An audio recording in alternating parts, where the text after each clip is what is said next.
এত খুশি খুশি কেন? কি রান্না করেছো? আজকে তোমার ফেভারিট ভেজ ডাল, ব্রোকলি ভাজা আর মাটন কষা। মাটন, এটা কোনো খুশির ব্যাপার হলো? হ্যাঁ, অবশ্যই খুশির ব্যাপারই তো এটা। কোথায়? ওদেরও তো প্রাণ আছে না? কাদের? পশু প্রাণীদের। অবশ্যই প্রাণ আছে। তো আমাদের যেমন একটুখানি আঁচড় লেগে গেলেই কত ব্যথা লাগে, তো ওদের লাগে না? লাগে তো। এগুলো ভুল কথা।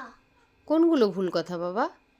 মেরে খাওয়াটা অন্যায়, তাই তো? হ্যাঁ, আমাদের মেরে যদি পুঁতে দেয় ওইটা ঠিক হলো নাকি অন্যায়? অন্যায়। তাহলে তাহলে কি বলছো, মাছ মাংস খাওয়া যাবে না সেটা বলছো? না।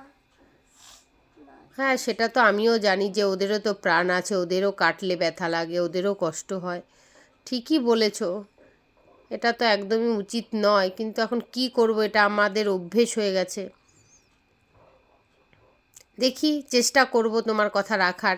ঠিক আছে, তুমি যদি আমার সব কথা রাখো, আমি যা যা বলবো, তাহলে আমিও সব কথা রেখে নেব। তাহলে আমিও আর মাছ মাংস এগুলো কোনো কিছুই, আমরা প্রাণ হত্যা জীব হত্যা আর করবো না।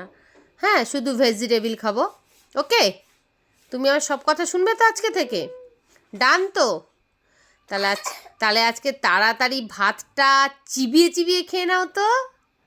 তাড়াতাড়ি ভাত ছাড়া, চিবিয়ে খাওয়া ছাড়া এসব কথা শুনবো? বাবা, এই তো বললে সব চিবিয়ে ভাত খাওয়া ছাড়া, পাটা ওরকম করতে নেই। কেন? না, ভাত রয়েছে সামনে, ওটা হচ্ছে আমাদের লক্ষ্মী।